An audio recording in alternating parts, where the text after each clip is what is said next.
It's interesting how these things go, because so far 3 people have started at a point where my sermon starts without even seeing it. And even the songs fitted in beautifully. We live in a very complex world, and it isn't getting any better. And I can remember years ago standing in front of one of my friends who was having to deal with a lad who was completely psychotic. The reason that he was psychotic was because he couldn't get a job. He'd been through every single YTS scheme available to him, and all he and his friends were doing were running around, spending what money they had on beer, and for most of them, indulging in sex. That was it. And he said to my friend, "I don't want to do that." And he said, "Well, maybe we should try something else." But as time went on, the lad became so distraught that he went to his garden and he sat in a chair with a great crate of lager and he drank himself beyond recovery. That's what he did. And I'm even thinking about this.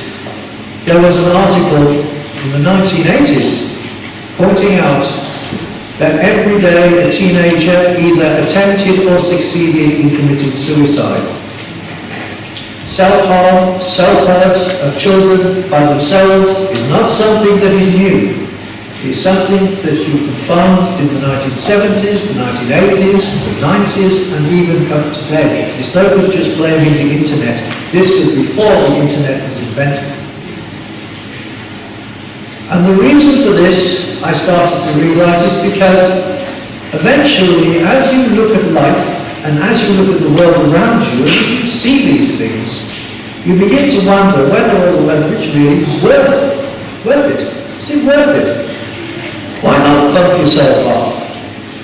Even if you have got a career in front of you, what is it at the end? We're being told that, all we have to do is just be and live and die. Richard Dawkins says this to us. You're just here as it were, a gene machine to produce the next generation. That is all you are. Effectively, you've come from nothing, you are nothing, you're going to nothing. Get used to it. That is his message to humanity. And it therefore doesn't surprise me that if you carry on telling people this from generation to generation, and we were stripped from them the possibility there is another argument that might bring you to real worth in life, and at the end give you hope, then it's not surprising that we end up with a group of children, teenagers killing themselves, and people losing trust and hope in anything, indeed not even knowing what to believe or how to believe, indulging in all sorts of spiritualities, anything effectively to find meaning in a meaningless world. And in fact, Richard Dawkins says that the question, has life any meaning, actually is a meaningless question, because it doesn't have any meaning and doesn't have any purpose. So it is not surprising that we are where we are. We need to know who we are, and we need to know what we are. And at the end of the day, we also need to know that there is something more than just the grave. And so today we're going to look at someone who solved this problem for us. Who he is, what he did, and his identity, and why it is that we can actually have a hope in this world because of what he did and intends to continue to do. If you look at the Bible, at the very beginning we confront a God called Elohim. Elohim means a covenant maker, one who effectively is responsible for all existence, but also makes agreements with man. One who comes and says, "You belong to me. I am your reference point for existence. I have always been." That's a difficult one to take as well. I've always been. There's been no time when I have not existed. And ultimately, therefore, when you turn towards me, you are looking at the reason you are able to do the things you can do. I'm at the center of all. The only thing that this God does not have in him is evil. That's the only thing he does not have. That comes from something else. But this God talks to us, speaks to us, and reveals himself to us. He revealed himself to our first parents. He revealed himself to Noah. He revealed himself to Abraham as El, and also, by the way, as Yahweh, though not in the same way as he did Moses. When Moses confronted the burning bush, he asked the question, who are you? He said, I am the God of Abraham, Isaac and Jacob. I am the God of the covenant. I am the God of salvation. I am the God who is behind all things. I am Yahweh.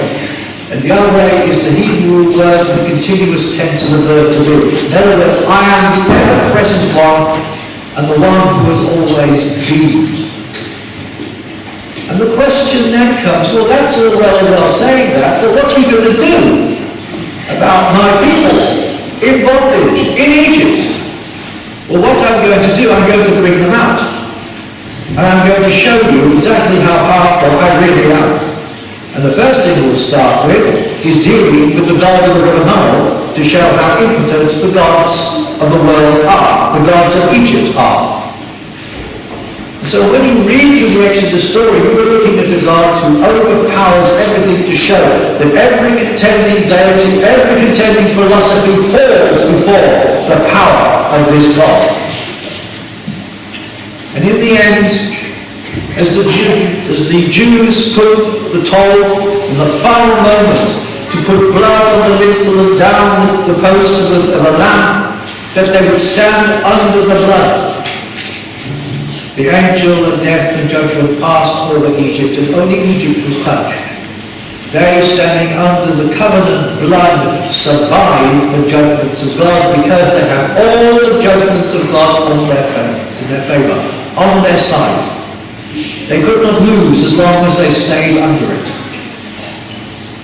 And this points forward eventually to what Yahweh would do, because eventually Yahweh would take on flesh. If you turn to the first chapter of John's Gospel, one of the first things we really discover here is that we have the Logos, the Word. The Word has always been. The Word is with God, was God, and always has. And ultimately, therefore, the Jews who understood this and the whole of the prophetic tradition, everybody who was involved in inspiration came to the conclusion that who knew what the Messiah was. They knew who he was. Daniel looked and saw the one hanging on the cross. He was shown the Son of Man taking back this place, bringing it back to order at the end of time. He was shown the way in which man would finally be reconciled to God, not through pain himself, not through his suffering, but through the Lord suffering for us on our behalf. So that all of us could effectively find faith, and not just find faith, we could also have a reason for living, a reason for being, and realize that there is a solution to death. And so the Word came into our midst. The darkness suddenly finds light in it. He comes as light, as life. And then when he stands in front of us, he solves the problem of, is there a God? If you want to know the answer to the question, is there a God? Jesus answers the question in the affirmative, yes. Furthermore, he says, I am he. I am he. And you can see what he did. The power, the miracles. There are 4 sorts of miracles Jesus did. And nothing, by the way, was ever done without witnesses. Witnesses were all over the place when he did things. He healed the sick. Sickness is not part of God's design. Sickness has come about because of the way the earth has become. When he walked in here, he was full of the good news. The good news is that you can be healed. The good news is that the lame suddenly can walk. The blind can suddenly see. The lepers who he touches, indicating by doing so that he was actually defiled by doing so, yet he touched the lepers and they were healed. And he proved his messiahship by simply being able to take a person who had a dumb spirit in him, from which he could not speak, and he knew the spirit, the name of the spirit who was causing this trouble, and he brought that spirit out of that person, and that person was able to speak again. All this is recorded, not made up, recorded by witnesses who saw this. Then we come to something else that he did. Exorcism. Jesus, when he confronted somebody who had a demon in them, or had a person who was really set about, one of the great things we realize is that the demons were terrified of him. Why should they be terrified of anybody? But when they saw him, they shouted out, "Son of David, have you come to destroy us?" They knew who he was. When Legion, the gentleman of Legion, we don't actually know his name. We only know him as Legion simply because it said there were so many of us. This man was completely overwhelmed by evil and demonology. And ultimately, at the end of the day, Jesus called them out, and they all cried out because they knew who he was. They knew that he was the living God in the flesh. They knew that he sealed their doom. In the end, they asked us, "Don't send us away from this place. Put us into these pigs." So he sent them into the pigs, and the pigs drowned. When you look at Jesus standing in front of demonology, the darkness cannot stand before him, and neither can these beings. They know who he is. But later on, when we think about this, when we have got a position where we use the name of Jesus in such places and such conditions, no demon can stand before him to this day. I can tell you that from experience.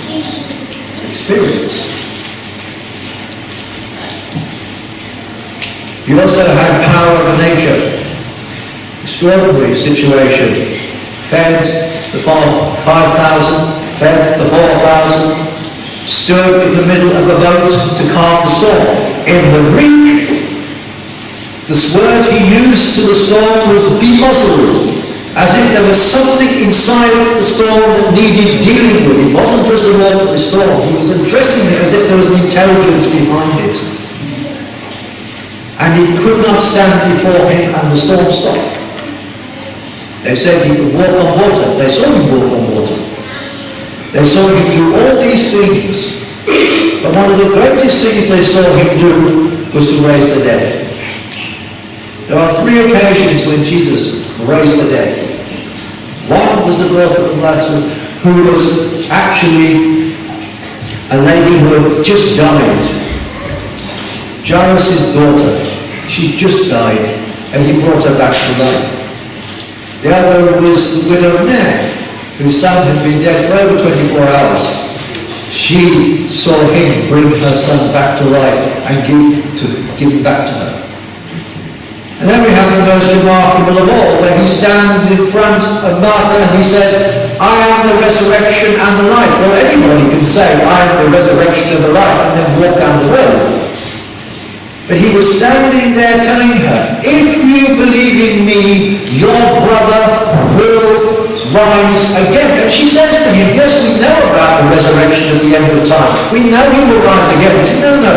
I will raise him. If you believe in me, you will see him again now." And he stands in front of that grave, and it says that Jesus wept is the shortest phrase, or the shortest verse in the epistles, and in the whole New Testament. There she says, there he stands. And he calls for Lazarus. He's been 4 days in the tomb. Nothing should have twitched. But he put this person back. You think about it. He had to put the DNA back. He had to put the personality back. He had to put all the bits and pieces back. He had to bring that person out of that tomb exactly as he went into it, only breathing. And people saw it, and it also, by the way, sealed his fate. And it sealed his fate because when the Sanhedrin discovered this, they immediately issued an arrest warrant to get hold of him, to stop him from doing this. They even planned, according to John, to kill Lazarus after he'd been resurrected, to wipe out the evidence. But too many people had seen it. Here stands in front of us one who says he is the author of life, the author of peace, the author and reference point of all existence. He is the one who says quite simply, if you relate to me, this is what happens to you. You get resurrected. You eventually will come out of the grave.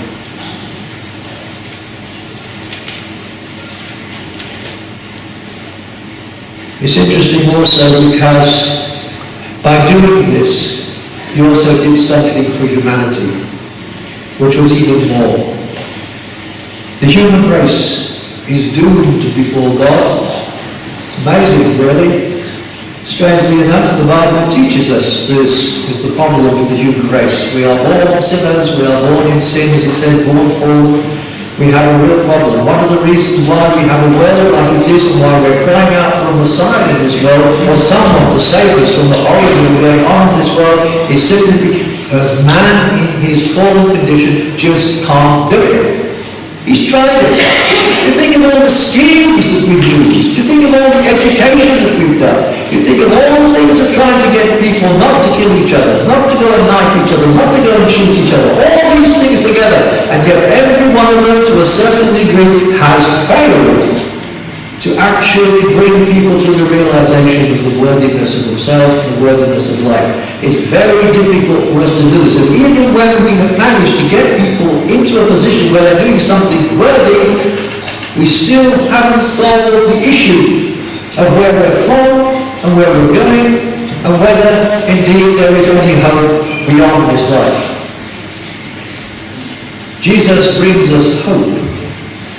Hope into this life. And one of the ways he did it was to make sure that he died for us. The whole of the thing within the scriptures is the idea of substitutional sacrifice. Someone down in time would finally die for the human race. And by dying for the human race would find itself in a position where it need not ever worry about dying again, eternally.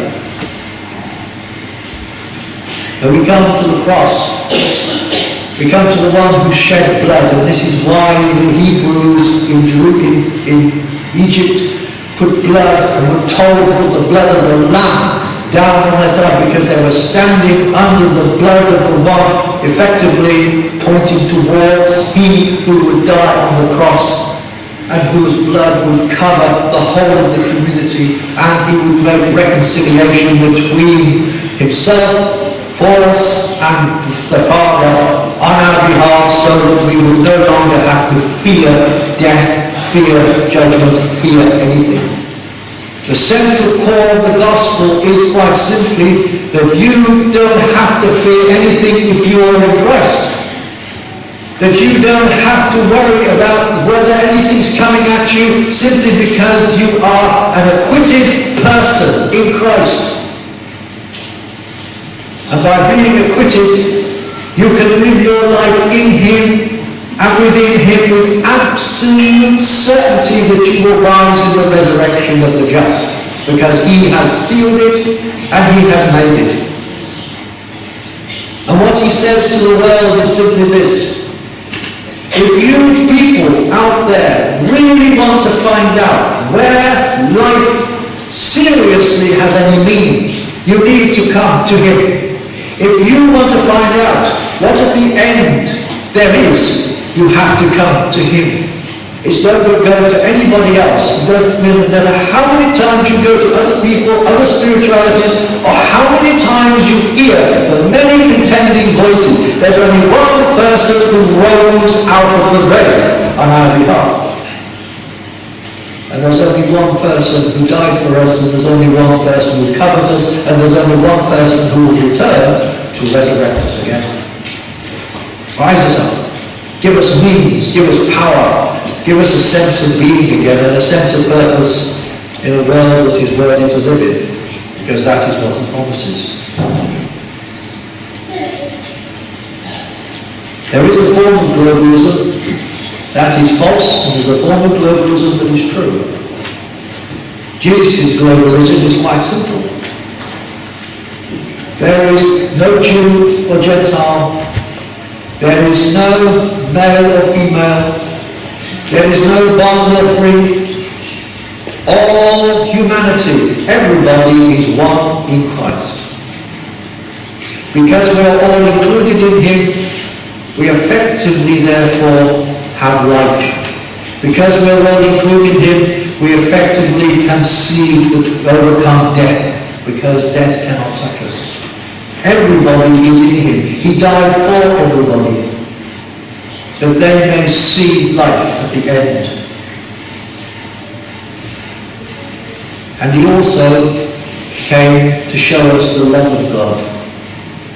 This is one of the other things that we confront. It's all right saying God exists, but who is he?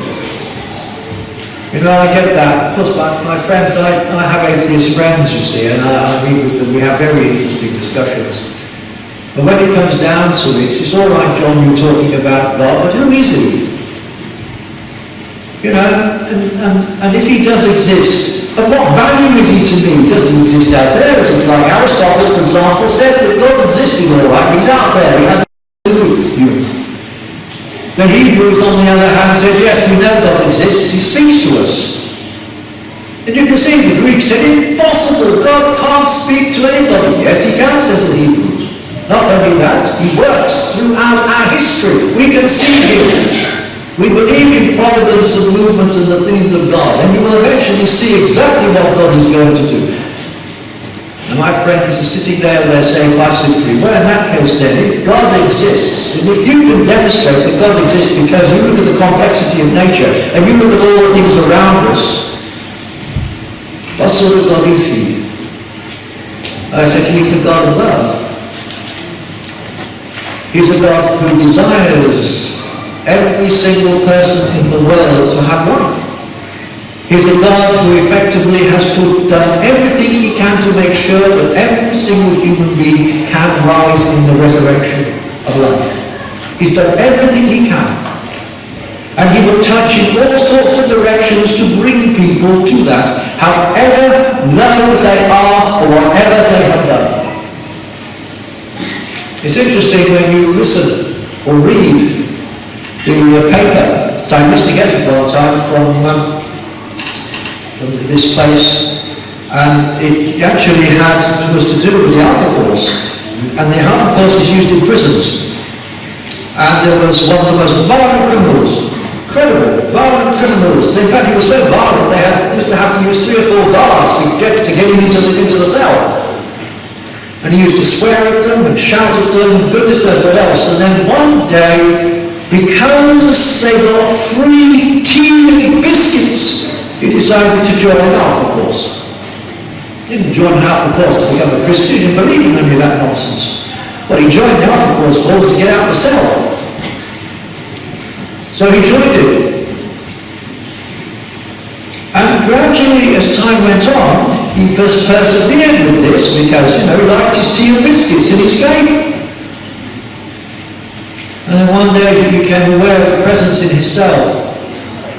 And he began to realize that Jesus was real. And from that moment on, in his cell, his actual words began to become nicer. And he began to cease to be violent. And the guards were very suspicious of this. And one of them actually told him very clearly, I wish you'd be violent again. We don't like the new you. The new you. We're very suspicious of the new you. But he said, Jesus is doing this. And they were saying, who? Jesus is doing this. And in that cell, by the time he came out of prison, he was not the same man that went into that prison. And in the end, he joined a church, he got married, and he settled down to a life. You could not imagine, when you look at this person, that he actually was one of the most vilest young criminals and thugs in the country. There are others on drugs who have also found this as well. There's one lady in New York, girl in New York, completely drugged up to the eyeballs, and eventually a street preacher got hold of her, sat in front of her and started to introduce her to Jesus, and the drugs started slowly to disappear and dissipate. But you could see the reaction of her mother. It was interesting, you'd have thought her mother would have been happy. Her mother was, yes, she's off drugs, at last I got my daughter back. Oh, no. She was not happy. She actually said she preferred her daughter to be on drugs than to be Christian. That was the attitude that she took. And then we have the situation where even as I speak, according to people on the internet, particularly Muslims, former Muslims, ex-Muslims, they confronted Jesus inside places where there is no Christian mission. This is the resurrected Lord. They actually came, they found him, he actually appears in front of them. And they become believers as a result of this. But they have to make sure that nobody knows, because in order to become, if you can become a believer in Jesus in a Muslim country, you are committed. That's the fact of it. But they're all there, and it's very interesting that when they've come out into Europe, the first thing they've done is to go to a Christian church. And the church members are very suspicious of them. They don't know why they're there. They say, oh yes, we know about Jesus. We've met Jesus. We met Jesus in the middle of Iran. We met Jesus in the middle of Saudi Arabia. We met him here and here. And by the way, we couldn't do anything over there, but we can now, we're out here. It's not all bombs and jihad. When Jesus takes someone, they're transformed. When Jesus takes someone, he not only gives them hope and meaning, but he also gives them a life worth living and a life of hope. We know that when we have taken things into villages, I was listening to one headsman of a village where he said that a group of Christians arrived into the village and they brought the Bible with them and they put it in the middle of the village. And they talked about Jesus, and he said, well, the one thing that happened was it caused absolute chaos with their spirits. The spirits that they worshipped for centuries suddenly started leaving the village. And this man was saying on this YouTube, on this DVD, they came in with him and all these spirits left. I guarantee you, if you were to take the Buddhist scriptures or the Hindu scriptures or even the Quran into a village, nothing would move out. But you take the power of the gospel, you take what's written in this book and who it belongs to, you put it there, and you'll see some terrifying results inside these villages. We know that from what happened in the Pacific Division, where we had a group of people come down and actually attack the Adventist hospital and kill some of the nurses. Then they went back and they got some contact with them, and these people were still living in the Stone Age. It was unbelievable.